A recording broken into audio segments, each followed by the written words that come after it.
Mga kapuso, nagsimula ng dumami ang mga bumibisita sa mga sementeryo sa Dagupan City ngayong bispiras ng Undas. Nakatutok live sa Roman Catholic Cemetery si Sandy Salvacio. Sandy? Chris, sa mga oras na ito ay patuloy pa rin ang pagdating ng mga tao dito sa Roman Catholic Cemetery upang bumisita at maglinis sa mga puntod. Simula kasi bukas ay pagbabawal na ang paglilinis sa mga nicho.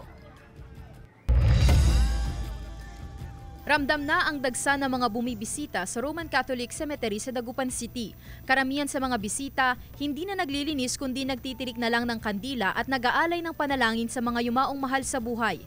Binabaha ang ilang bahagi ng sementeryo. Pinalala ito ng malakas na pag-ulan kahapon. Tinabunan na raw ng lupa ang ilang binabahang bahagi ng sementeryo. Ipagpapatuloy raw ang ground elevation sa susunod na taon. So mga ilang portion lang ma'am ang hindi namin natabon kasi inabot na po kami ng tag-ulan. Hindi na rin po kami makapag-ano ng mga tuyong lupa, puro basa. Ngayon ang huling araw ng paglilinis sa sementeryo, kaya hinahabol ni Tatay Jose na linisin at pinturahan ang puntod ng namayapang ina. Bukas, wala na. Marami ng tao, hindi na pwedeng pintura, kaya minamadali natin para wala naman masabi yung mga patay natin. Bawal na rin magdala ng mga gamit panlinis sa loob ng sementeryo simula bukas.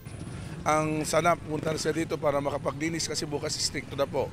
Bawal magpasok ng may mga matutusok na na mga gamit para at least maiwasan po natin yung aberya.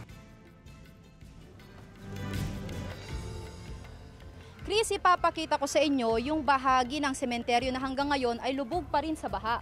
Kung inyong mapapansin ay hindi pa siya totally na nalinisan, maputik pa at makalat din. Kaya naman yung mga bumibisita ay hindi pa ina-advise na dumaan sa bahaging ito. Samantala nagbigay na rin ng abiso ang Barangay Council at simula bukas hanggang November 2 ay magbubukas na ang Independent at Roman Catholic Cemetery ng 5 a.m. hanggang 10 p.m. Muli naman nilang ipinapaalala na bawal po ang mag-overnight at magdala ng alak dito sa mga sementeryo. Chris?